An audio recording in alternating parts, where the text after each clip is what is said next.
السلام علیکم ورحمۃ اللہ وبرکاتہ، نحمده ونصلی علی رسولہ الکریم، اما بعد فاعوذ باللہ من الشیطان الرجیم، بسم اللہ الرحمن الرحیم، رب اشرح لی صدری ویسر لی امری واحلل عقدۃ من لسانی یفقہوا قولی۔ ایک دفعہ درود شریف پڑھ لیجیے۔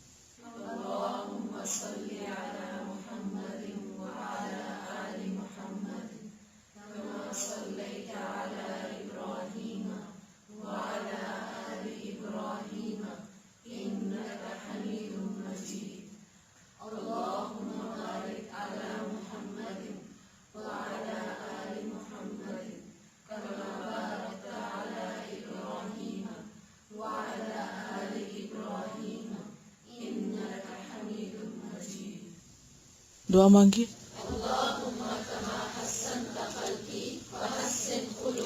دوسری دعا بھی۔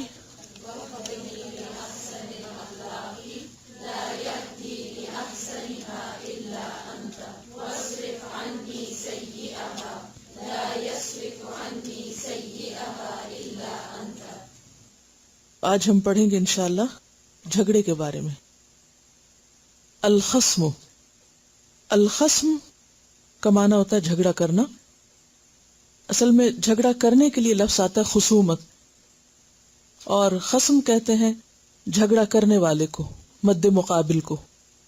قال اللہ تعالی اولم یر الانسان انا خلقناہ من نطفۃ فاذا هو خصیم مبین۔ اللہ تعالیٰ کا ارشاد ہے، کیا انسان دیکھتا نہیں ہے، یعنی غور نہیں کرتا کہ ہم نے اسے نطفے سے پیدا کیا اور پھر وہ صریح جھگڑالو بن کر کھڑا ہو گیا۔ یعنی انسان اپنی اصل اور اپنی حقیقت کو دیکھے کہ وہ کیا چیز تھا، انسان کا آغاز کس چیز سے ہوا، اور وہ چیز نیکڈ آئی سے نظر بھی نہیں آتی، اتنی چھوٹی چیز کہ جس کا بظاہر کوئی وجود نہیں، وہاں سے اس کی تخلیق کا آغاز ہوا، اور پھر صرف اللہ کی رحمت سے ایک کے بعد ایک مرحلہ پار کرتا گیا، اور جب اللہ نے اس کو مکمل صحت، قوت، طاقت جسمانی اور عقلی اعتبار سے دی، تو پھر اس نے اپنی ان طاقتوں کو کس کام لگایا، کہاں استعمال کیا؟ کبھی اللہ سے جھگڑنے میں اور کبھی بندوں سے جھگڑنے میں۔ قال اللہ تعالی وَيُشْهِدُ اللَّهَ عَلَى مَا فِي قَلْبِهِ وَهُوَ أَلَدُّ الْخِصَامِ۔ اللہ تعالیٰ کا ارشاد ہے، اور اپنی نیک نیتی پر وہ بار بار خدا کو گواہ ٹھہراتا ہے۔ منافق کی صفت بیان ہو رہی ہے، حالانکہ وہ زبردست جھگڑالو ہے۔ الد بھی جھگڑالو کو کہتے ہیں، اور خصام بھی جھگڑنے والے کو۔ خصم کی جمع ہے خصام، یعنی جھگڑنے والوں میں سب سے زیادہ جھگڑالو، جو قسمیں کھا کھا کر دوسروں کو اپنی نیک نیتی کا یقین دلاتا ہے، لیکن اس کا عمل اس کے بالکل برخلاف ہے۔ معاملات میں وہ بہت جھگڑالو ہے۔ جھگڑا عام طور پر کیوں ہوتا ہے؟ جھگڑا کب ہوتا ہے، یا جھگڑا کون کرتا ہے؟ جھگڑا اس وقت ہوتا ہے جب ایک شخص دوسرے کی مرضی کے خلاف بات کرتا ہے، یا کوئی بات اسے اپنی شان کے خلاف نظر آتی ہے۔ بنیادی وجہ جھگڑے کی بھی تکبر ہی ہے، ایروگنس، سرکشی، خود کو بڑا سمجھنا، خود کو زیادہ عقل مند سمجھنا، اپنی بات کو حتمی سمجھنا، اور اپنی بات کو منوانے کی خواہش رکھنا، اور اگر کوئی نہ مانے تو زور سے منوانا۔ تو یہ منوانے کے لیے جو زور لگانا ہے اور زبانی حجتیں کرنا یا پھر ہاتھ کا استعمال، یہی جھگڑا ہوتا ہے، یہیں سے جھگڑے کا آغاز ہوتا ہے۔ ان عروۃ بن الزبیر ان عائشہ رضی اللہ عنہا اخبرته قالت استأذن رجل على رسول اللہ صلی اللہ علیہ وسلم فقال ائذنوا له بئس اخو العشیرة او ابن العشیرة فلما دخل الان له الكلام قلت یا رسول اللہ قلت الذي قلت ثم ألنت له الكلام قال أي عائشة ان شر الناس من ترکہ الناس او ودعہ الناس اتقاء فحشہ، رواہ البخاری کتاب الادب۔ لفظی ترجمہ، عن عروہ بن زبیر، عروہ بن زبیر سے روایت ہے، ان عائشہ، بے شک عائشہ رضی اللہ عنہا، اخبرتہ، انہوں نے آپ کو خبر دی، حضرت عائشہ نے حضرت عروہ کو بتایا، قالت، کہنے لگی، استأذن رجل، اجازت مانگی ایک شخص نے، علی رسول اللہ، رسول اللہ پر صلی اللہ علیہ وسلم، فقال، تو آپ نے فرمایا، اذنوا لہ، اجازت دے دو اس کو، اسے آنے دو، اور اس کے آنے سے پہلے اس کے بارے میں کچھ الفاظ کہے، اور وہ الفاظ اچھے نہیں تھے۔ کیا تھے وہ لفظ؟ بئس اخو العشیرتی، کتنا برا ہے بھائی قبیلے کا، او یا فرمایا ابن العشیرتی، بیٹا اس قبیلے کا، یعنی جس قبیلے کا وہ شخص تھا اس سے نسبت کر کے کہا کہ اس قبیلے کا بیٹا یا بھائی کیسا برا شخص ہے۔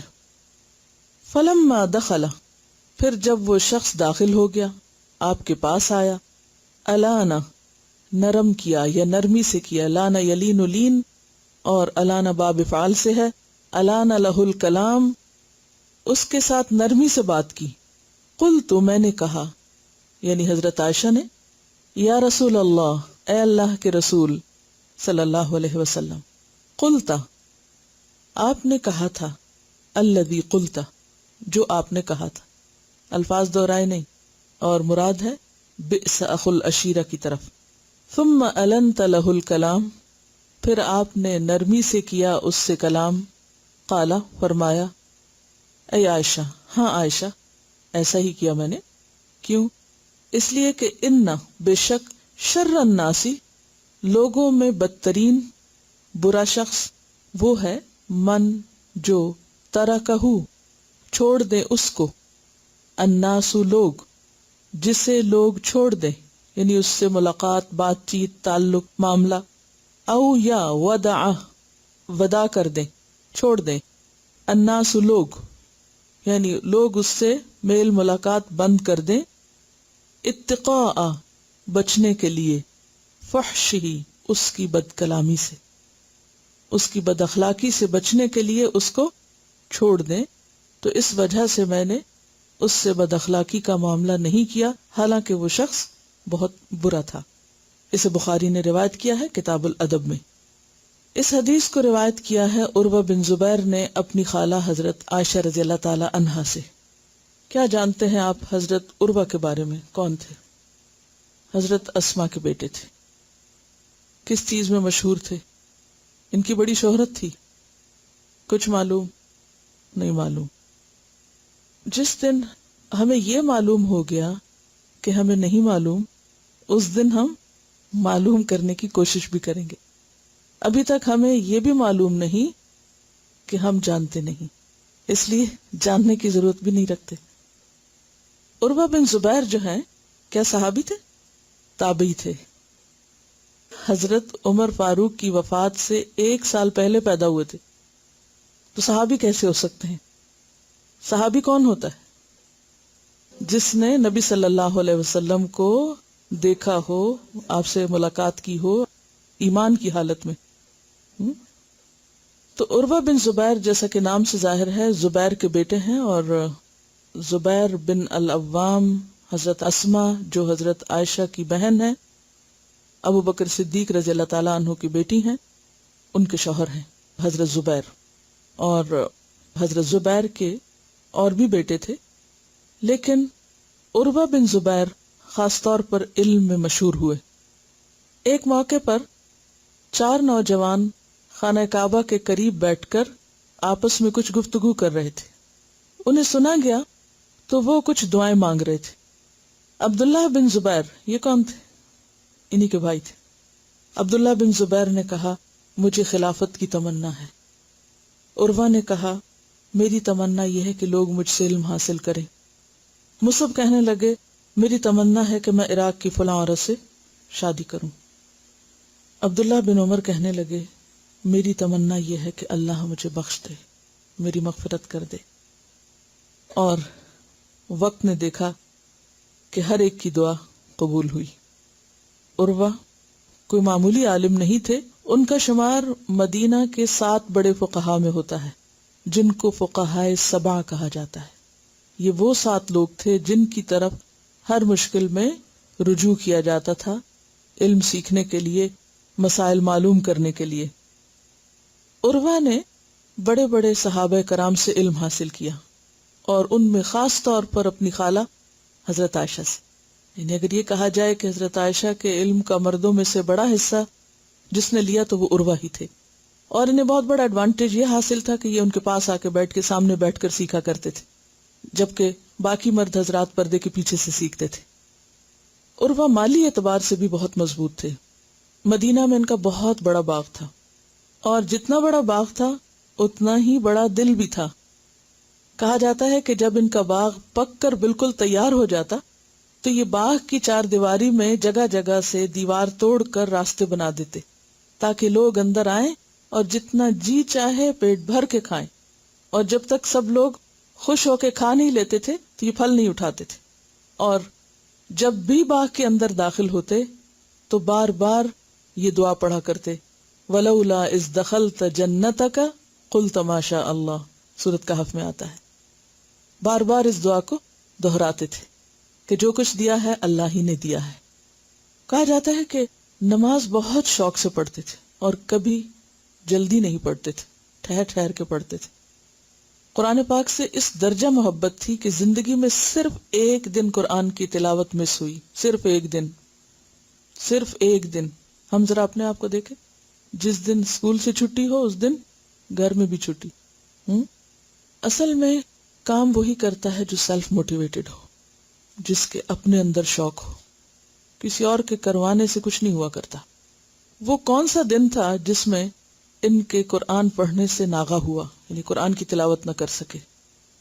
ہوا یہ کہ ان کو خلیفہ نے دمشق بلایا، ولید بن عبد الملک میں، اور یہ اپنے ساتھ اپنا جوان بیٹا بھی لے گئے. دونوں باپ بیٹا وہاں گئے تو خلیفہ نے چاہا کہ ان کو شاہی استبل دکھایا جائے جہاں بہت زبردست قسم کے گھوڑے بندھے ہوئے تھے.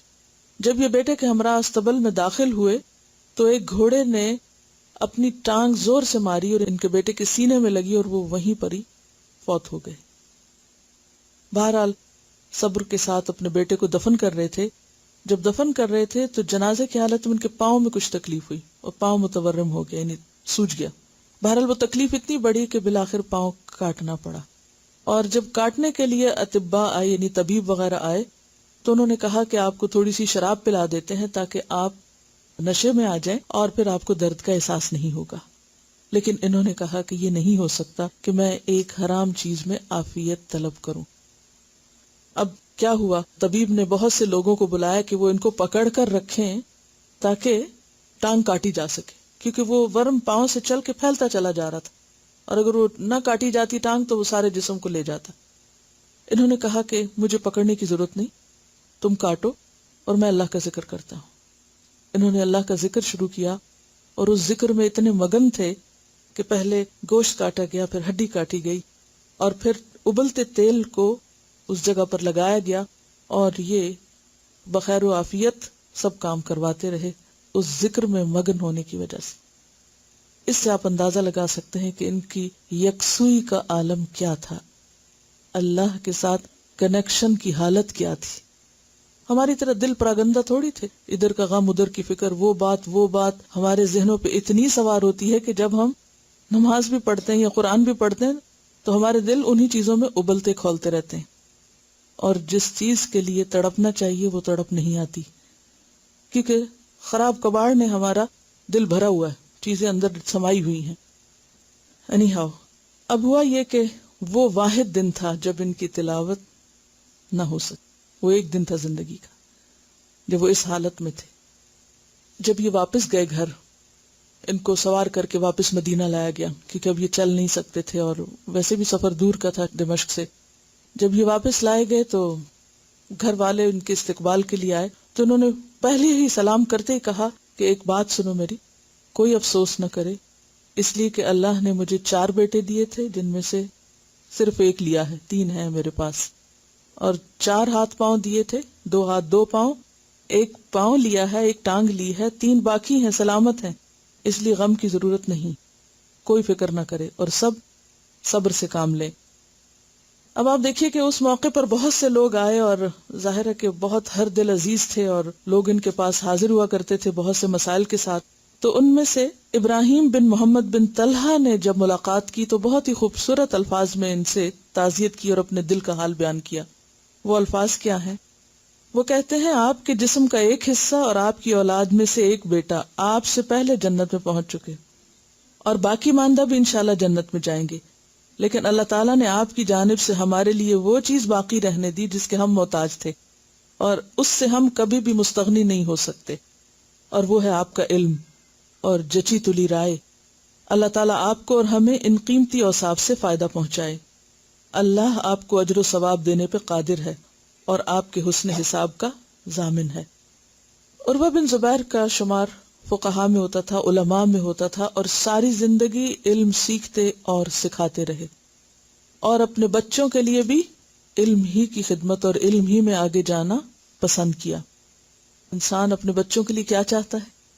جس چیز کی اسے خود سب سے زیادہ محبت ہوتی ہے اور جو وہ خود زندگی میں نہیں کر سکتا، یعنی ہمارے دل میں جو چیز بسی ہوئی ہوتی ہے، ہمارے دل میں جس چیز کی محبت ہوتی ہے، مثلا مال کی ہے یا کسی عہدے کی ہے یا شہرت کی ہے یا کسی بھی چیز کی، تو ہم پہلے تو اپنی زندگی لگاتے ہیں اس میں کہ وہ ہم حاصل کر لیں۔ جب خود نہیں حاصل کر پاتے تو پھر اگلے سٹیپ پہ کیا چاہتے ہیں کہ جو ہمیں نہیں ملا وہ ہمارے بچے پالے۔ انہوں نے اپنے بچوں کے لیے کیا چاہا؟ یہ اپنے بیٹوں کو ہمیشہ علم حاصل کرنے کی ترغیب دیتے اور کہا کرتے تھے کہ میرے پیارے بیٹو، علم حاصل کرو، اس کا حق ادا کرو۔ اگر تم اپنی قوم میں کمزور بھی ہوئے تو اللہ تعالیٰ علم کی برکت سے تمہیں ممتاز بنا دے گا، یعنی اگر تم ویک بھی ہو اور تم معمولی بھی ہوئے تو جب علم ہوگا تمہارے پاس تو سب کچھ حاصل ہو جائے گا۔ اور پھر آہ بھر کے کہا کرتے، ہائے افسوس، کیا دنیا میں جاہل سے بڑھ کر بھی کوئی بدبخت ہوگا، بدقسمت ہوگا جو شخص جاہل رہ جائے، لا علم رہ جائے؟ ہرگز نہیں۔ اپنی اولاد کو صدقہ خیرات کی تلقین کرتے ہوئے بہت خوبصورت نصیحت کرتے، جیسے خود بھی اپنے باغ کو کھول دیتے لوگوں کے کھانے پینے کے لیے۔ کہتے کہ اللہ کی راہ میں صدقہ اس طرح دیا کرو جس طرح ہدیہ یا تحفہ کسی عزیز کو پیش کیا جاتا ہے، جیسے اپنے کسی عزیز دوست کو ہدیہ پیش کرتے ہو، اللہ کی راہ میں بھی ایسے ہی دیا کرو۔ میرے پیارے بیٹو، کبھی بھی راہ خدا میں کوئی ایسی چیز بطور صدقہ نہ دینا جو تم اپنی قوم کے کسی عزیز کو دیتے ہوئے شرماؤ، یعنی اپنے کسی دوست ساتھی کو دیتے ہوئے، اپنے کسی رشتہ دار کو دیتے ہوئے جو چیز شرماؤ کہ ہائے وہ کیا کہے گا، کیا دیا میں نے، تو ایسی چیز اللہ کی راہ میں مت صدقہ کرو۔ اللہ تو بڑی عزت، شان و شوکت اور جاہ و جلال والا ہے، یعنی اس کو ہی تم گھٹیا چیز دو گے؟ اس کی عظمتوں کا تقاضا بھی یہی ہے کہ جو چیز بھی اس کے نام پہ دی جائے وہ بھی قابل قدر، پسندیدہ اور ہر لحاظ سے عمدہ ہو۔ لیکن ہم لوگوں کا طرز عمل کیا ہے؟ اگر اللہ کی راہ میں کچھ دینا ہو تو کیا دیتے ہیں؟ جو ردی بیکار غیر ضروری چیز ہو۔ وہ اکثر کہتے جب کسی کو کوئی اچھا کام کرتے دیکھو، مثلا کوئی کسی نیکی کے کام میں مشغول ہے، کسی کی خدمت کر رہا ہے، کوئی قرآن پڑھ رہا ہے، کوئی سیکھ رہا ہے، سکھا رہا ہے، کچھ کوئی بھی اچھا کام، تو اس شخص سے اچھائی ہی کی امید رکھو، اگرچہ وہ شخص لوگوں کی نظروں میں برائی کیوں نہ ہو۔ یعنی لوگ اگر اسے برا کہیں بھی تمہارے پاس آ کے کہ وہ شخص اچھا نہیں، لیکن تم نے خود اس کو اچھا کرتے دیکھا ہے تو اس کے بارے میں اچھی رائے ہی رکھو، کیونکہ اس سے مزید اچھے کاموں کی توقع رکھی جا سکتی ہے۔ اور جس شخص کو خود برا کام کرتے دیکھو اس سے بچ کے رہو، اگرچہ وہ لوگوں کی نظروں میں اچھا ہی کیوں نہ ہو، کیونکہ اس سے کسی وقت کوئی اور برائی بھی سرزد ہوگی۔ خوب یاد رکھو، ایک نیکی بہت سی نیکیوں کا پیش خیمہ ہوتی ہے اور ایک برائی کئی برائیوں کو جنم دیتی ہے۔ تو اگر ایک شخص کسی ایک اچھے کام میں لگا ہے تو وہ اور بھی اچھا کرے گا، اور اگر برے میں لگ گیا ہے تو اس سے مزید برائی کی بھی توقع، کیونکہ اس کے بعد پھر ایک چین چل پڑتی ہے۔ بہرحال اپنے بچوں کو جو نصیحتیں کی ان میں خاص طور پر تواضع، تحمل، برداشت اور حسن اخلاق کی نصیحتیں تھیں۔ اپنے بچوں کو سمجھاتے ہوئے کہتے ہیں، جس شخص کی بات میں مٹھاس ہو، چہرے پہ مسکراہٹ کی ہر دم چمک ہو، وہ لوگوں میں اس شخص سے زیادہ پسند کیا جاتا ہے جو ان پر بے دریغ مال خرچ کرتا رہے. یعنی ایک شخص اگر مال خرچ بھی کرتا رہے لیکن مسکرا کے بات نہ کرے، اچھی طرح پیش نہ آئے، تو اس کا گراف پسندیدگی کا نیچے ہے. اور وہ شخص جو آپ کو مال نہ دے سکے لیکن اچھے اخلاق سے پیش آئے، محبت سے پیش آئے، وہ اپنی قدر اور اپنی محبت دلوں میں زیادہ پیدا کر لیتا ہے. جب دیکھتے کہ لوگ عیش و عشرت کی طرف مائل ہو رہے ہیں، ناز و نام کے دل دادا ہو چکے ہیں، تو انہیں آپ صلی اللہ علیہ وسلم کی زندگی کی مشکلات اور مصائب کے بارے میں بتاتے. ایک تابعی ہیں محمد بن منقدر، وہ کہتے ہیں کہ عروہ مجھ سے ملے، میرا ہاتھ پکڑا اور فرمایا، اے ابو عبداللہ، میں ایک دفعہ خالہ عائشہ کی خدمت میں حاضر ہوا.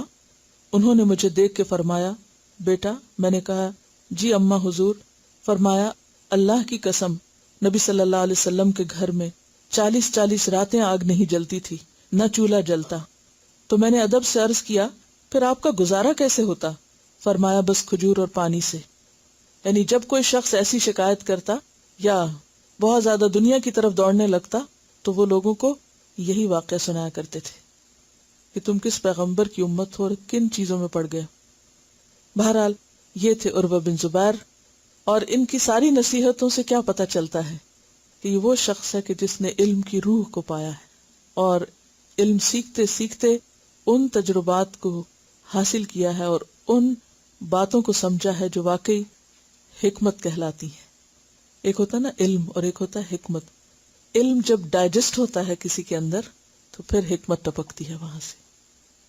پھل جیسے پکتا ہے تو پھر اس کا رس ٹپکتا ہے، تو حکمت بھی اس رس کی طرح ہوتی ہے کہ جو علم کے جذب ہونے اور علم کے عمل میں آنے کے بعد نصیب ہوتی ہے. بہرحال 71 سال کی عمر میں فوت ہوئے. 71 ایئرز کے تھے جب ان کی وفات ہوئی. یہ تھے عروہ بن زبیر. یہ روایت کرتے ہیں حضرت عائشہ رضی اللہ عنہا سے کہ انہیں حضرت عائشہ نے خبر دی. کیا خبر تھی؟ کہ ایک شخص رسول اللہ صلی اللہ علیہ وسلم کے پاس آنے کی اجازت مانگتا ہے. آپ نے اجازت دے دی کہ اسے آنے دیا جائے، حالانکہ وہ شخص اچھا شخص نہیں تھا، قبیلے کا برا آدمی تھا. لیکن جب وہ اندر آیا تو آپ نے اس کے ساتھ بہت اچھے اخلاق کا مظاہرہ کیا. تو میں نے عرض کیا، اے اللہ کے رسول صلی اللہ علیہ وسلم، آپ نے اس کے بارے میں تو کچھ اور کہا تھا، لیکن جب آپ نے اس سے بات کی تو بہت اچھے سے بات کی، تو ایسا کیوں کیا؟ یعنی حضرت عائشہ کو آپ کے اس رویے پر تھوڑی حیرانگی ہوئی کہ اگر یہ اچھا آدمی نہیں تھا تو پھر اس سے تو کیسے بولنا چاہیے تھا اور کیسے معاملہ کرنا چاہیے تھا. ہم کیسے کرتے ہیں؟ اگر ہمیں کسی کے بارے میں شک بھی ہو جائے کہ وہ اچھا آدمی نہیں ہے تو پھر ہمارا اخلاق کہاں جاتا ہے؟ پھر ہم اپنا حق سمجھتے ہیں کہ اس کے ساتھ ویسا ہی کریں، بلکہ اس سے بڑھ کے بھی بدتمیزی کریں تو ہمارا رائٹ ہے، تاکہ ہم اس کو سبق سکھائیں اس کے برا ہونے کا. تو اس پر آپ صلی اللہ علیہ وسلم فرمایا کہ بدترین ہے وہ آدمی جس کی بد کلامی کے ڈر سے لوگ اسے چھوڑ دیں، اس سے بات نہ کرنا چاہیں. تو مطلب کیا تھا آپ کے کہنے کا؟ کہ میں نے اچھے سے بات اس لیے کی ہے کہ اگر میں بد اخلاقی سے پیش آؤں تو لوگ تو مجھ سے ملنا جلنا بھی چھوڑ دیں گے. تو وہ شخص خود برا ہے جس سے لوگ اس کی بد اخلاقی کی وجہ سے ملنا جلنا چھوڑ دیں. یعنی میں بھی پھر کس مقام پہ آ جاؤں گا؟ اسی کے. یہاں ایک سوال ذہن میں آتا ہے کہ آپ نے اس کی غیر حاضری میں اس کے بارے میں ایسی بات کیوں کہی؟ کیا یہ غیبت میں نہیں آتا؟ کیونکہ غیبت کی تعریف یہ ہے کہ ذکر کا اخا کا بما یکرہ، کسی کا ذکر ایسے الفاظ میں کرنا جو اس کو ناپسند ہو. تو آپ نے اسے بئس اخو العشیرہ کہا کہ یہ اپنے قبیلے کا بدترین شخص ہے. کیوں؟ اس میں آپ نے صرف ایک لفظ میں نام لیے بغیر ہنٹ دے دیا. کوئی لمبا چوڑا تبصرہ اور کہانی اور واقعات نہیں سنائے، صرف الرٹ کیا اپنی اہلیہ کو، کیونکہ آپ اس سے بہت اچھے سے بات کرنے والے تھے. تو الرٹ کس لیے کیا، خبردار کس لیے کیا؟ کہ یہ شخص کوئی اچھا آدمی نہیں، تاکہ گھر والے محتاط رہیں. تو اس میں اس انداز سے بات کرنا اور اس موقع پہ بات کرنا غیبت شمار نہیں ہوتا. اس میں پورا سینٹنس بھی نہیں. نمبر 2 نام بھی نہیں لیا، یعنی اس شخص کا نام نہیں لیا. اور نمبر 3 یہ کہ بس جتنی ضرورت تھی خبردار کرنے کی، محتاط کرنے کی، بس اتنی بات کر دی. بئس اخ العشیرہ، بس بئس اخ العشیرہ، تاکہ حضرت عائشہ کو پتہ چل جائے کہ یہ شخص کیسا ہے. اور ظاہر حضرت عائشہ کے علاوہ تو گھر میں اور کوئی نہیں تھا.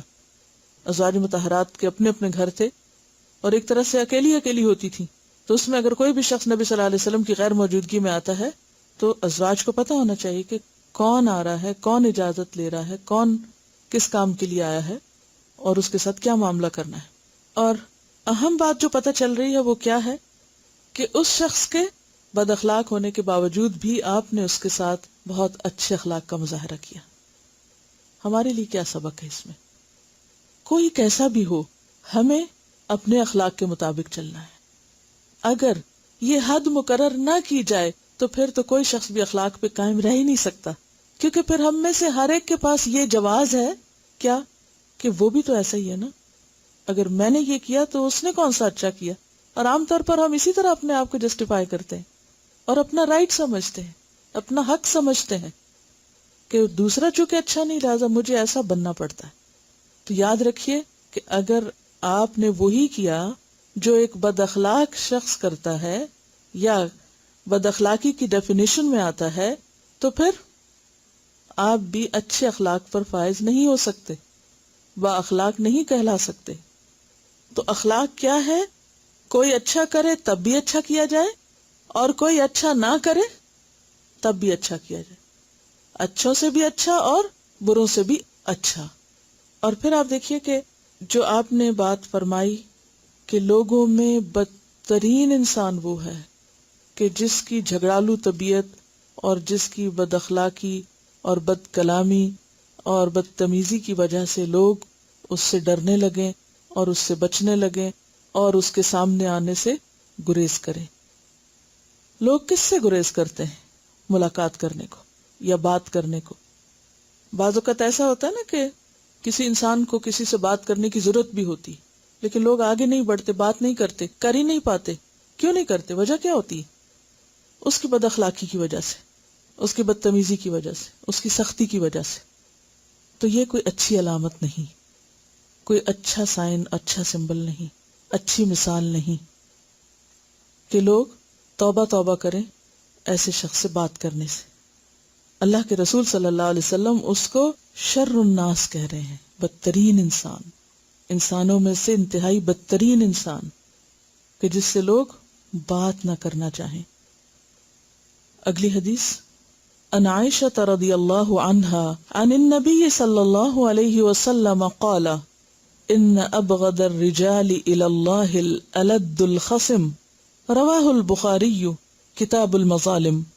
عن عائشة، عائشہ رضی اللہ عنہا سے روایت ہے، عن النبی، وہ روایت کرتی ہیں نبی صلی اللہ علیہ وسلم سے، قال، آپ نے فرمایا، ان، بے شک، ابغض، سب سے زیادہ ناپسندیدہ، الرجالی، مردوں میں سے، اور عورتیں بھی اس میں شامل ہیں، اللہ، اللہ کے نزدیک، الالد، سب سے زیادہ جھگڑالو، قوما لدا قرآن پاک میں آتا نا، الالد، سب سے زیادہ جھگڑالو، بات بات میں جھگڑا کرنے والا، پیچھے پڑ جانے والا، بےزتی کر دینے والا. الخصم جھگڑالو شخص ہے کہ جو جھگڑے کے بغیر بات نہ کرے، جو ہر بات میں جھگڑا پیدا کر دے، جو سیدھی بات کو بھی الٹا کر دے. اسے بخاری نے روایت کیا ہے. سیدہ عائشہ رضی اللہ عنہا سے روایت ہے کہ نبی کریم صلی اللہ علیہ وسلم نے فرمایا، اللہ تعالیٰ کے یہاں سب سے زیادہ ناپسندیدہ وہ آدمی ہے جو سخت جھگڑالو ہو. کیسے ہوتا ہے جھگڑا؟ مثلا سیدھی بات کا بھی الٹا مطلب نکالنا، سیدھی صاف آسان بات کا غلط مطلب نکال کے بات کو آؤٹ آف کانٹیکسٹ بیان کرنا.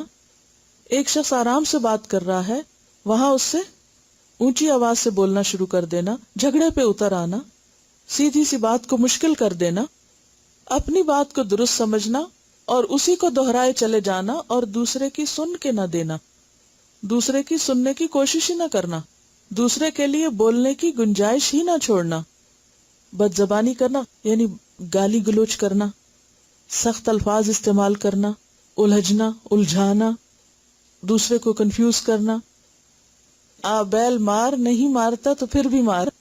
یعنی بے وجہ دوسروں کو چھیڑ چھاڑ کرنا کہ جس سے وہ غضبناک ہو جائیں اور پھر جھگڑے پہ اتر آئیں. تنزیہ بات کسی سے کرنا بھی جھگڑے کا سبب بنتا ہے، اور دوسرے کی بے عزتی کر دینا یا اس کا مذاق اڑانا.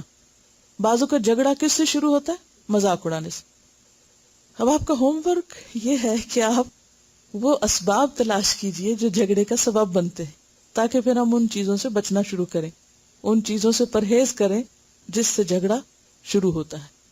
کیونکہ آپ کے آس پاس ہو سکتا ہے، گھر میں ہو سکتا ہے، جاننے والوں میں لڑائی جھگڑے کی قصے کہانیاں آپ سنتے ہو. جھگڑے میں پڑھنا ہوم ورک نہیں ہے، جھگڑے کے اسباب تلاش کرنا کہ وہ کون سی باتیں ہیں کہ جہاں سے جھگڑا شروع ہوتا ہے. بعض اوقات بات کچھ ہوتی ہے اور اس کو کچھ اور بنا دیا جاتا ہے. پہلے تو ہمیں یہ دیکھنا ہے کہ وہ کون سی چیزیں ہیں جو جھگڑے کا سبب بنتی ہیں، یا وہ کون سے انداز ہیں، یا وہ کون سے اسباب ہیں کہ جو جھگڑا کریٹ کرتے ہیں، اور پھر ان کو سلجھایا کیسے جا سکتا ہے. نیکسٹ سٹیپ پہ دیکھتے ہیں. ابھی سیدہ عائشہ رضی اللہ عنہا سے روایت ہے کہ نبی کریم صلی اللہ علیہ وسلم نے فرمایا، اللہ تعالیٰ کے یہاں سب سے زیادہ ناپسندیدہ وہ آدمی ہے جو سخت جھگڑالو ہو. یعنی اب آپ دیکھیے کہ اگر اللہ کے ہاں کسی کی قدر اور ویلیو نہیں، اور وہاں گراف پسندیدگی کا بالکل زیرو پہ آ جائے، اور سخت ناپسندیدہ، یعنی اللہ تعالیٰ نفرت کرتا ہے ایسے لوگوں سے کہ جو جھگڑالو ہوں، جھگڑے پیدا کریں، بات بات پہ لڑنے پہ اتر آئیں. تو پھر خواہ پوری دنیا میں ہماری شہرت کیوں نہ ہو، ناموری کیوں نہ ہو، عزت کیوں نہ ہو، صرف ڈر کے مارے ہی لوگ بھلے عزت کر رہے ہوں. بعض اوقات ایسا بھی ہوتا ہے نا کہ حقیقی عزت کسی کے دل میں نہیں ہوتی. وہ کس لیے عزت کرتے ہیں؟ اپنی عزت بچانے کے لیے. یعنی چاہے کسی کا کتنا ہی روب اور دبدبا اور ایک ٹہکا سا ہو، لیکن دل میں کوئی قدر نہ ہو، یا کوئی شخص کتنا ہی مالدار کیوں نہ ہو، یا کتنی بڑی ڈگری کسی کے پاس کیوں نہ ہو، کتنا ہی علم والا کیوں نہ ہو، لیکن اگر لوگوں کے دلوں میں وہ نہیں بستا، دل میں اس کے لیے قدردانی نہیں، تو اللہ کے ہاں بھی اس کا کوئی مقام نہیں. تو انتہائی محتاط رہنے کی ضرورت ہے. اور پھر یہ کہ صرف ناپسندیدہ نہیں، اب غض، اللہ تعالیٰ اس سے سب سے زیادہ بغض رکھتے ہیں، سب سے زیادہ ناپسند کرتے ہیں ایسے شخص کو کہ جو جھگڑالو ہو. اگلی حدیث ہے ان انس بن مالک عن النبی صلی اللہ علیہ وسلم قال اتدرون ما العدة قالوا اللہ ورسولہ اعلم قال نقل الحدیث من بعد الناس الى بعد لیفسد بینہم. رواہ البیہقی فی السنن الکبریٰ کتاب الشہادات. ان انس بن مالک، انس بن مالک رضی اللہ عنہ سے روایت ہے، ان النبی، نبی صلی اللہ علیہ وسلم سے روایت کرتے ہیں، انہو بے شک وہ، قالا آپ نے فرمایا، اتدرون کیا تم جانتے ہو، مل عدت کہ بدخلق کون ہے، قالو انہوں نے کہا، اللہ و رسولہ عالم، اللہ اور اس کا رسول سب سے زیادہ بہتر جانتے ہیں. قالا فرمایا، نقل الحدیثی بات کو روایت کرنا، من بعد الناس بعض لوگوں سے، الی بعض طرف بعض کے، لیفسد تاکہ وہ فساد کرے، بینہم ان کے درمیان. اور یہاں عدت کا لفظ جو ہے یہ خبیث کے معنوں میں ہے. العد چھوٹا کانٹے دار درخت، جیسے جھاڑیاں ہوتی ہیں نا، کبھی آپ گزرے ہو کسی ایسے جنگل سے جہاں زمین کے اوپر پھیلی ہوئی جھاڑیاں کانٹوں والی ہوں اور وہ آپ کے کپڑوں کو چپک جائیں، اور آپ جتنا چھڑانے کی کوشش کریں اتنا ان سے اور الجھیں. اور اسی سے پھر عدت بدخلق انسان کے لیے بھی آتا ہے. سیدنا انس بن مالک رضی اللہ عنہ سے روایت ہے کہ نبی کریم صلی اللہ علیہ وسلم نے فرمایا، کیا تم جانتے ہو کہ عدہ کیا ہے؟ صحابہ رضی اللہ عنہم نے کہا، اللہ اور اس کے رسول بہتر جانتے ہیں. آپ صلی اللہ علیہ وسلم نے فرمایا، فساد پھیلانے کے لیے ایک کی بات دوسرے تک پہنچانا. یعنی ایسا شخص بھی اللہ کے نزدیک سخت ناپسندیدہ ہے کہ جو لوگوں کو آپس میں لڑائے، ان کے تعلقات خراب کرے. اور یہ عام طور پہ کیسے ہوتا ہے؟ کسی کا قریبی ہونے کے لیے، ہر دل عزیز ہونے کے لیے، اس کی نظروں میں سمانے کے لیے، بعض اوقات اس کی ہمدردی حاصل کرنے کے لیے لوگ کیا کرتے ہیں؟ اوروں کی باتیں لا لا کے پہنچاتے ہیں. آپ کو پتا ہے آپ کے بارے میں فلاں کیا کہتا ہے. اب آپ کے بارے میں کوئی کہے اور آپ کو اس سے دلچسپی نہ ہو اور آپ اس پر اعراض برتے، آپ تو لازمن جاننے کی کوشش کریں گے. اگر وہ کہے نہیں میں نہیں بتاتا تب بھی کہیں گے اب تم پہ قسم ہے تم بتاؤ، اور تو ضرور معلوم کریں گے کہ کیا کہتا ہے کوئی. اور پھر بعض اوقات سچی بات اور بعض اوقات جھوٹی اور بعض اوقات آؤٹ آف کانٹیکسٹ، کیونکہ بعض اوقات کسی شخص نے وہ بات اس معنی میں نہیں کہی ہوتی جس میں دوسرے تک پہنچا دی جاتی، اور اس سے کیا ہوتا ہے دوسرے کا دل خراب ہوتا ہے. اب کیا ہوگا اس خراب دل کے ساتھ وہ آئندہ اس سے ملے گا تو پھر کیا ہوگا، وہ بھی بد اخلاقی برتے گا. اس کو بھی خراب کیا اس کو بھی کیا، اور ان دونوں کے آپس کے تعلقات بھی خراب کیے. اس کو اس سے بدزن کیا اس کو اس سے بدزن کیا. حاصل کیا ہوا؟ یعنی ایسا شخص جو ہے اسے کانٹے دار درخت سے تشبیہ دی گئی. مومن کیا ہوتا ہے؟ قرآن پاک میں مومن کی مثال کیا ہے؟ کشجرۃ طیبہ اصلها ثابت وفرعها فی السماء تؤتی اکلها کل حین باذن ربها. مومن تو ہر آن اپنے رب کے اذن سے پھل ہی دیتا ہے، دوسروں کے لیے فائدہ مند ہوتا ہے. اور اس کے برعکس دوسری مثال کیا تھی؟ وَمَثَلُ كَلِمَةٍ خَبِيثَةٍ كَشَجَرَةٍ خَبِيثَةٍ اجْتُثَّتْ مِنْ فَوْقِ الْأَرْضِ مَا لَهَا مِنْ قَرَارٍ. اور یہ وہی کانٹے دار درخت، چھوٹی جھاڑیاں کانٹے والی. تو ہمیں دیکھنا یہ ہے کہ ہماری ذات سے دوسروں کو فائدہ پہنچ رہا ہے یا ہماری ذات سے دوسروں کو نقصان، ہماری ذات سے لوگوں کے باہمی تعلقات بہتر ہو رہے ہیں یا لوگوں کے باہمی تعلقات خراب ہو رہے ہیں. بعض اوقات بلا وجہ ہم اپنی فرسٹریشن دور کرنے کے لیے، اپنا غصہ نکالنے کے لیے، مثلا ہماری کسی سے نہیں بنتی تو ہم کیا کرتے ہیں، چلے اپنی نہیں بنتی تو نہ صحیح اس کا مقام اوروں کی نظر میں بھی جا کے گراتے ہیں، اور پھر دوسروں کو بھی وہ وائرس لگاتے ہیں اور پھر ان کو بھی باہم جھگڑا دیتے ہیں، اور وہ پھر ایک سائیکل چل پڑتا ہے. وہ جو دوسرا متاثر ہوا وہ صرف خود متاثر نہیں تو وہ آگے چل کے کسی اور تک بات لے جاتا ہے، اور وہ ایسا وشس سرکل چل پڑتا ہے کہ جس کا کوئی اینڈ ریزلٹ نہیں ہوتا سوائے اس کے کہ کیے کرائے سارے اعمال پر پانی پھر جائے. اگلی حدیث ہے عن ابی امامہ قال قال رسول اللہ صلی اللہ علیہ وسلم انا زعیم ببیت فی ربد الجنة لمن ترک المراء وان کان محقا وببیت فی وسط الجنة لمن ترک الكذب وان کان مازحا وببیت فی اعلی الجنة لمن حسن خلقه رواہ ابی داود کتاب الادب. سیدنا ابو امامہ رضی اللہ عنہ سے روایت ہے کہ رسول اللہ صلی اللہ علیہ وسلم نے فرمایا انا میں زعیم ذمہ دار ہوں، ضامن ہوں، ببیتن گھر کا، فی ربد الجنہ جنت کے کناروں پر، گرد و نواح کے لیے استعمال ہوتا ہے، آؤٹ سکرٹس، لمن اس شخص کے لیے، طرح کا جس نے چھوڑ دیا، المراء جھگڑا، وہ ان کانا اور اگرچہ ہو وہ، محقن حق پر سچا، وہ ببیتن اور ایک گھر کا، فی وسط الجنہ جنت کے وسط میں درمیان میں، لمن اس کے لیے جو ترک الکذبہ چھوڑ دے جھوٹ کو، وہ ان کانا اور اگرچہ ہو وہ، مازحن مزاح میں مذاق میں مذاق کرنے والا، وہ ببیتن اور ایک گھر کا، فی اعلی الجنہ جنت کے بالا خانوں میں، اعلی ترین مقام پر، لمن حسن خلقہ اس کے لیے کہ اچھا ہو اس کا اخلاق، جو اچھے اخلاق والا ہو. رواہ ابی داود کتاب الادب.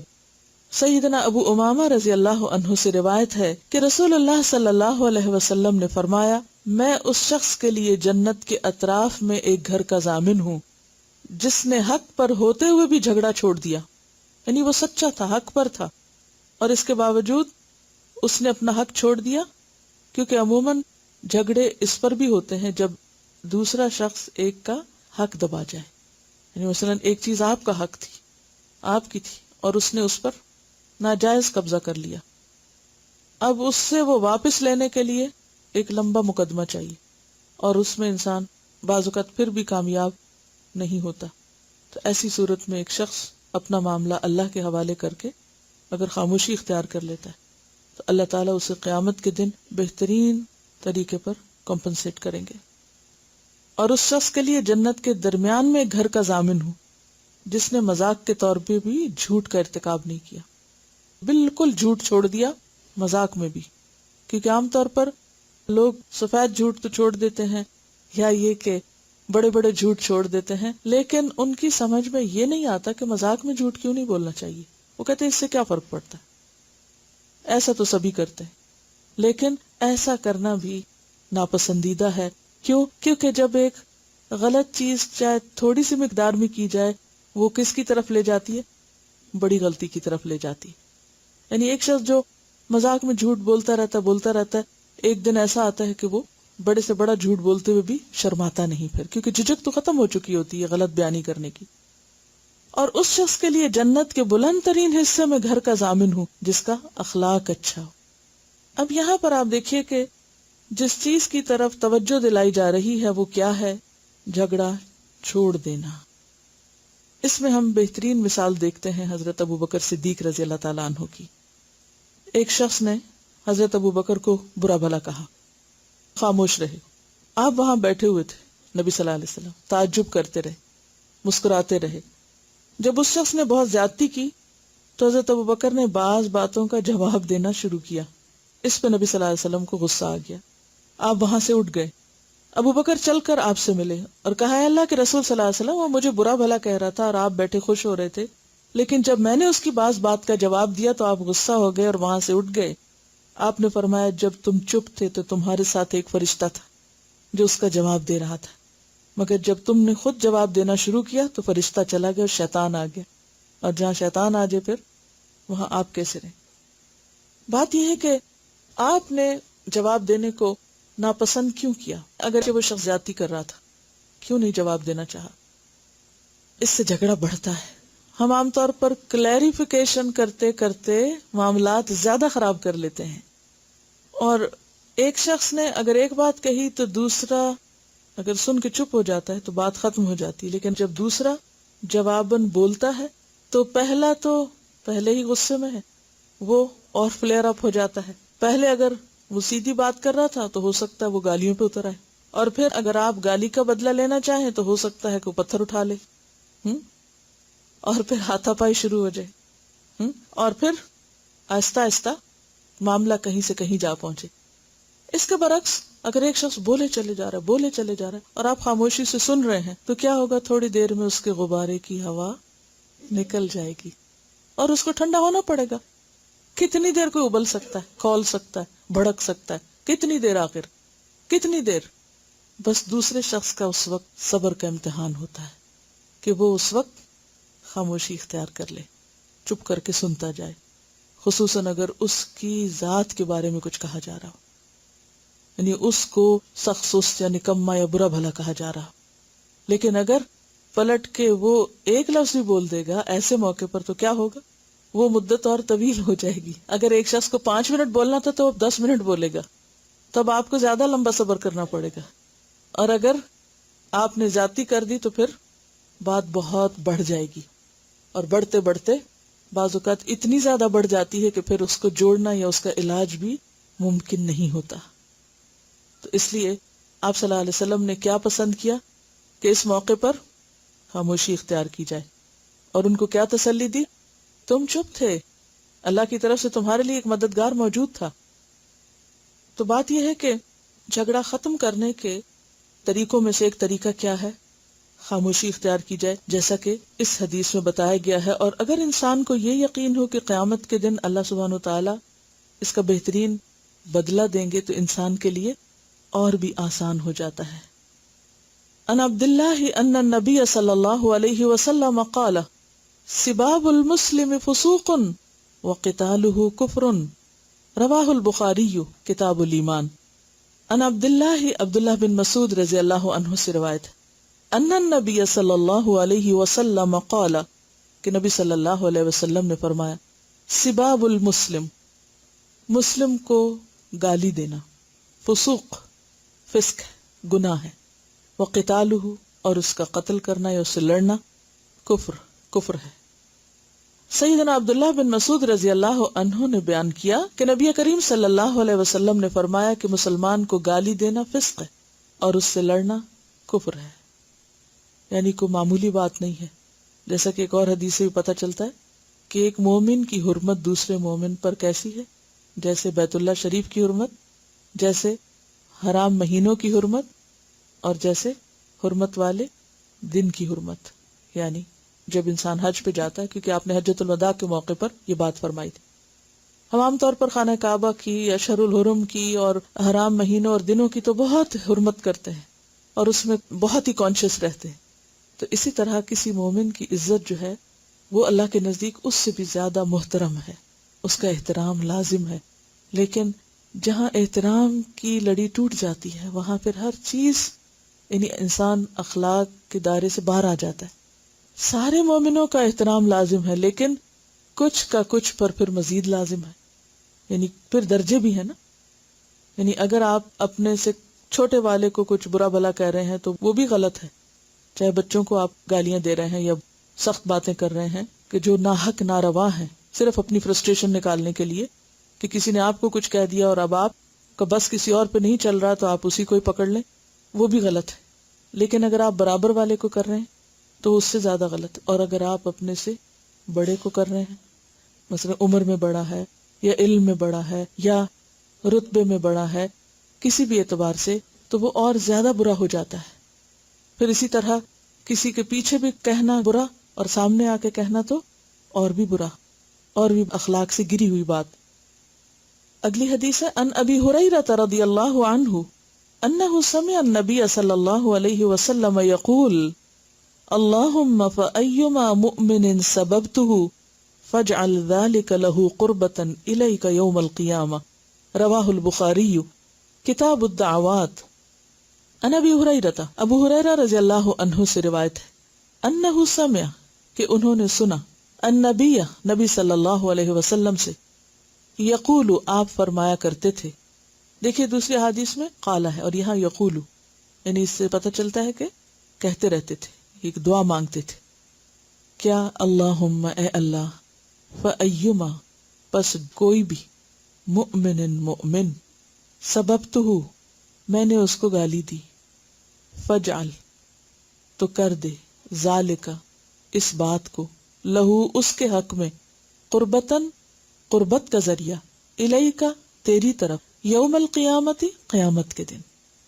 سیدنا ابو ہریرہ سے روایت ہے کہ انہوں نے نبی کریم صلی اللہ علیہ وسلم سے سنا، آپ نے فرمایا اے اللہ، میں نے جس مومن کو بھی برا بھلا کہا، سباب گالی کو بھی کہتے ہیں اور سباب سخت الفاظ بولنے کو کسی کے بارے میں یا کسی کی توہین کرنا، میں نے جس مومن کو بھی برا بھلا کہا تو اس کے لیے اسے اپنی قربت کا ذریعہ بنا دے. یعنی وہ الفاظ جو اس کے بارے میں کہے گئے اور اس کو تکلیف دے گئے تو اس پر اس نے جو صبر کیا یا اس کو جو نقصان ہوا اس کے بدلے میں اسے قیامت کے دن اپنا قرب دے دے.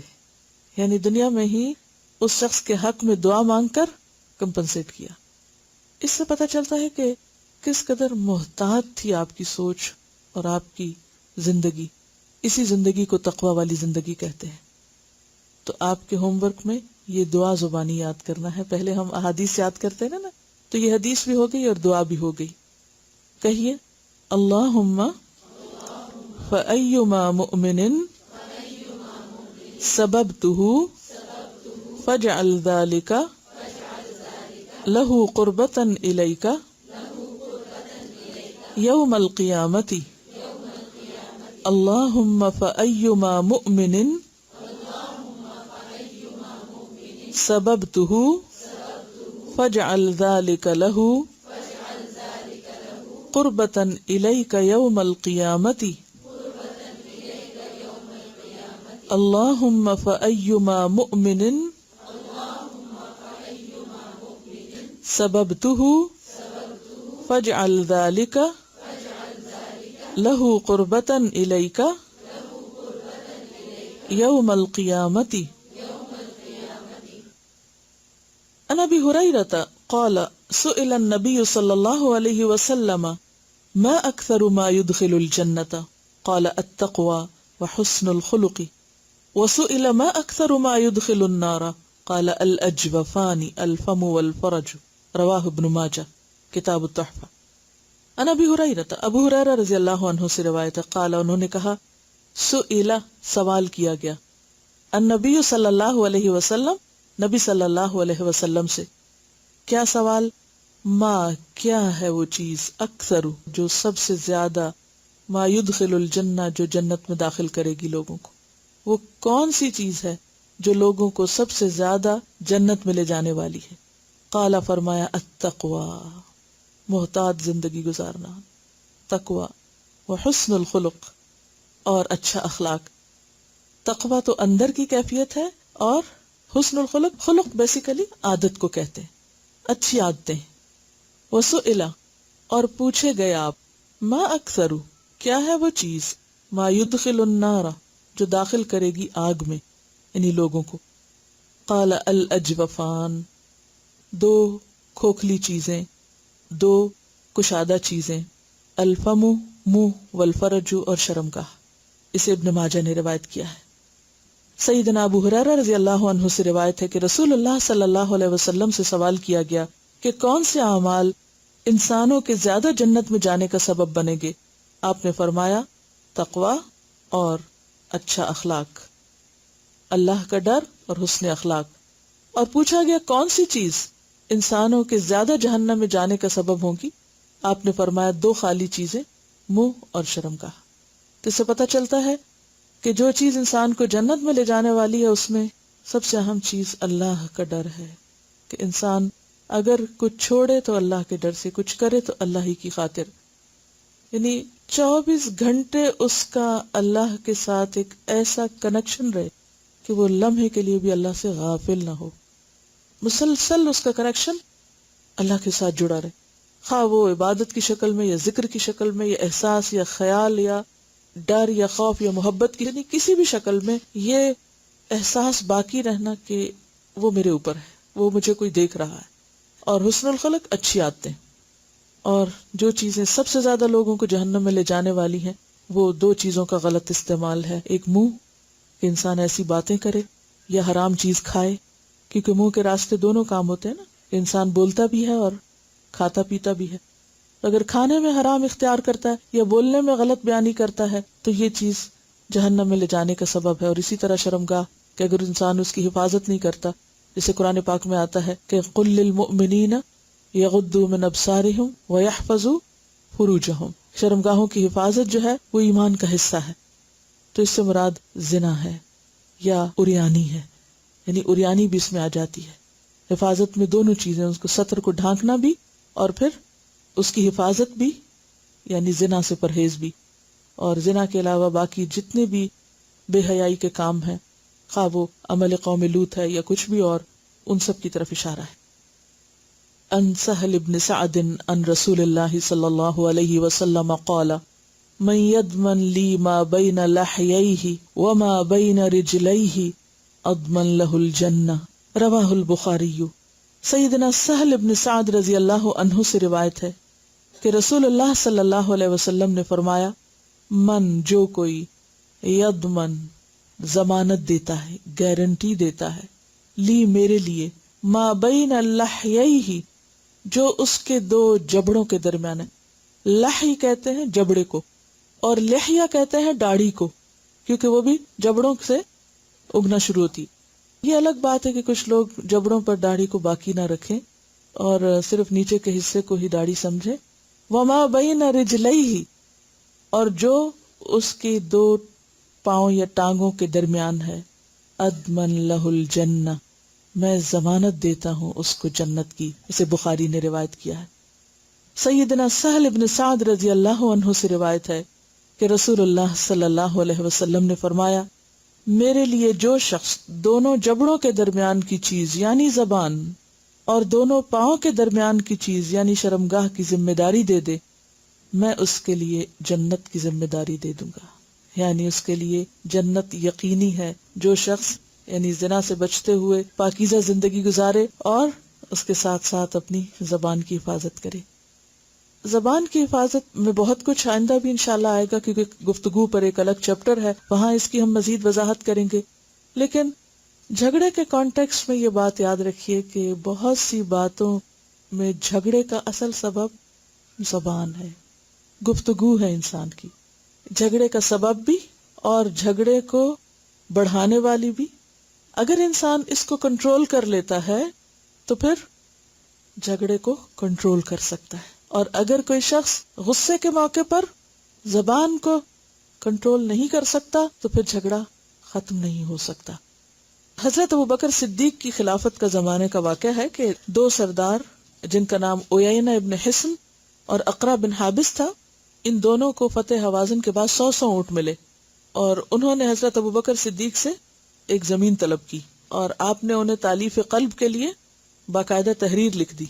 ان دونوں نے کیا چاہا کہ دوسرے صحابہ سے بھی جا کر تصدیق کروائیں، لہٰذا وہ حضرت عمر کے پاس گئے۔ حضرت عمر نے حضرت ابوبکر کے فرمان کو پھاڑ دیا اور کہا کہ یہ وہ چیز ہے، کس نے کہا؟ عمر نے، پھاڑ کے، یہ وہ چیز ہے جو رسول اللہ صلی اللہ علیہ وسلم تم لوگوں کو تالیف قلب کے طور پہ دیتے تھے، مگر اب اللہ نے اسلام کو طاقتور بنا دیا ہے اور تم سے بے نیاز کر دیا ہے۔ اس کے بعد وہ لوگ حضرت ابوبکر کے پاس آئے اور کہا خلیفہ آپ ہیں یا عمر؟ حضرت ابوبکر نے فرمایا وہی ہیں اگر وہ چاہیں تو، اور انہوں نے حضرت عمر کی رائے سے اتفاق کیا۔ اگر ہم جیسا کوئی وہاں ہوتا تو کیا کہتا؟ حضرت ابوبکر نے اس جھگڑے کو کیسے ختم کیا؟ حضرت ابوبکر کا کتنا سخت امتحان تھا، وہ خلیفہ تھے، انہوں نے ایک چیز لکھ کر دی جو شاہی فرمان تھی، حضرت عمر نے لے کے پھاڑ دی، کوئی معمولی بات نہیں تھی۔ وہ لوگ واپس حضرت ابوبکر کے پاس آئے کہ دیکھیں آپ کا فرمان پھاڑ دیا ہے، ہاں آپ خلیفہ یا وہ؟ کتنا سخت بھڑکانے والی بات تھی، آپ خلیفہ یا وہ؟ تو حضرت ابوبکر کے ساتھ اگر شیطان ہوتا تو وہ کیا کہتے؟ ایسی تیسی، خلیفہ میں ہوں اور میرا حکم اور میرا فرمان فلاں نے پھاڑ دیا۔ اور نتیجہ کیا نکلتا؟ اس امت کے دو بہترین افراد آپس میں لڑ پڑتے، اور امت کہاں جاتی؟ جب لیڈرز آپس میں لڑتے ہیں، جب بڑے آپس میں لڑتے ہیں تو نقصان کس کا ہوتا ہے؟ عوام کا ہوتا ہے، ایک بہترین خیر آنے سے رک جاتی۔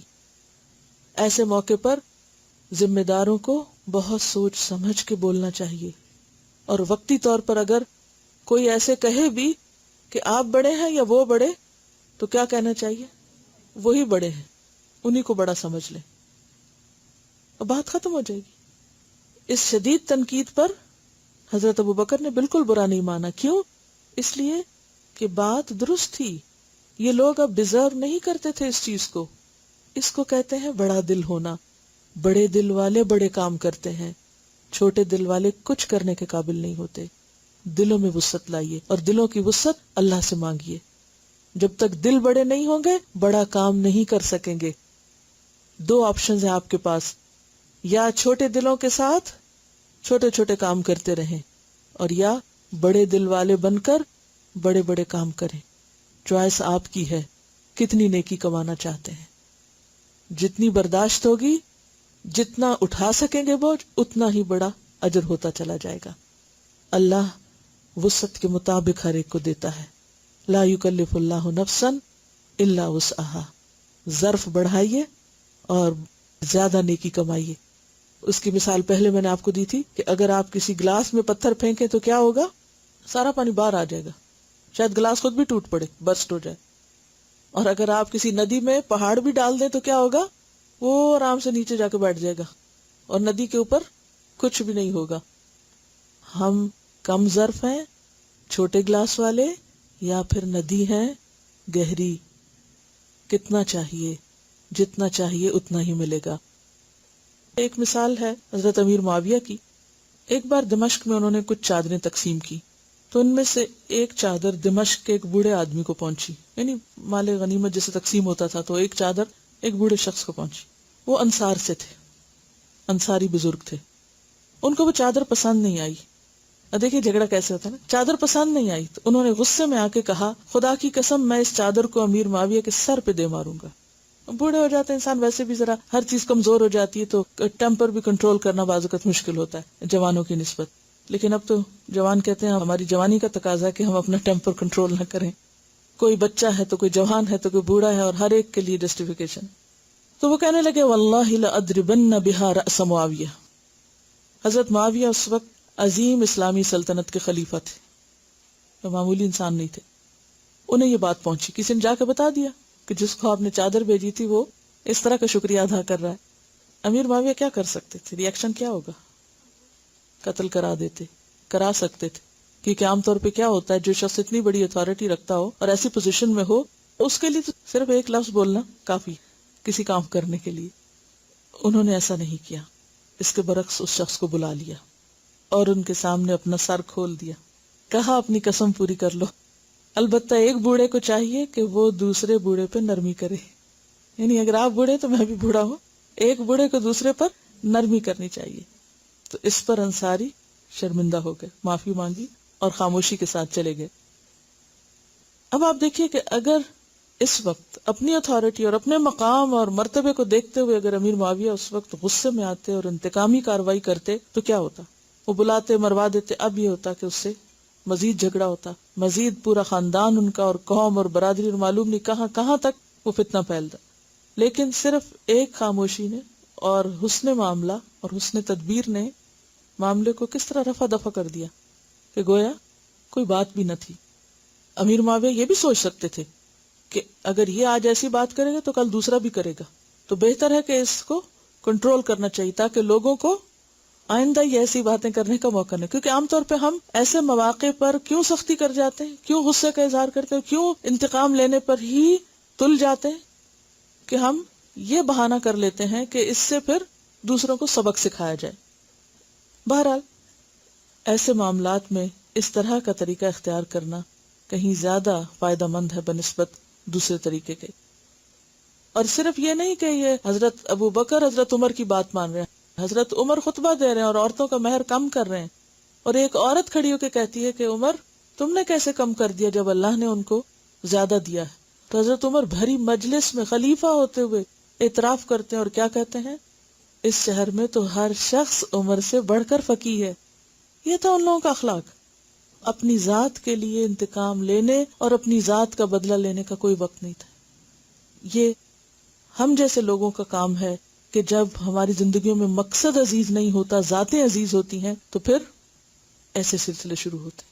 ایک دوسرے سے حسد نہیں تھا، اپنی ذات کو منوانے کا شوق نہیں تھا، وہ ہر چیز کے لیے آگے بڑھتے تھے دین کا فائدہ سوچ کر، اور پرسنل لیول پہ چیزیں نہیں لیتے تھے۔ ہم ہر چیز کو ذات پہ لے لیتے ہیں، اگر کوئی کسی چیز پہ تنقید کرے تو اس کو ہم اپنی ذات کے خلاف لے لیتے، اور پھر ہم اپنی ذات کی صفائی دینے میں کوئی کسر نہیں چھوڑتے۔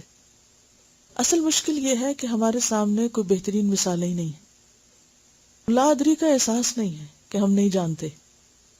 ہم اکثر ایک سوال کرتے رہتے ہیں، کیا وجہ تھی صحابہ کرام اتنے کامیاب تھے؟ کرتے ہیں نا یہ سوال، کیا وجہ تھی وہ اسی زندگی میں اتنے بڑے بڑے کام کر گئے، ہم نہیں کر پاتے؟ یہ وجہ تھی، وہ اپنی ذات کے لیے نہیں جیتے تھے، وہ دین کے لیے جیتے تھے، وہ اللہ کے لیے جیتے تھے، وہ بندوں کی خدمت میں جیتے تھے۔ ذات ان کے نزدیک سب سے چھوٹی چیز تھی، کیونکہ حدیث میں آتا ہے نا، ایک ذرے برابر بھی تکبر ہے اگر تو جنت میں نہیں جا سکتے۔ یہ ساری چیزیں ہمارے تکبر کو توڑنے کے لیے، اور یہ عملی مثالیں ہمیں وہاں ملتی، کیونکہ ذات کو پروٹیکٹ کرتے رہتے ہیں، جس کی وجہ سے دلوں میں تنگی ہو جاتی۔ جب دلوں میں تنگی ہوتی ہے تو پھر دین بہت پیچھے چلا جاتا ہے۔ تو اگر ہم اپنے فائدے کے لیے اور دین کے فائدے کے لیے، اپنا فائدہ کون سا؟ آخرت کا فائدہ، تھوڑی سی قربانی کر لیں تو آج بھی بہت کچھ ہو سکتا ہے، اور آج اگر نہیں ہو رہا مسلمانوں کے اندر تو اس کی بنیادی وجہ یہی ہے۔ سبحانک اللہم و بحمدک، نشہد ان لا الہ الا انت، نستغفرک ونتوب الیک۔ والسلام علیکم ورحمۃ اللہ وبرکاتہ۔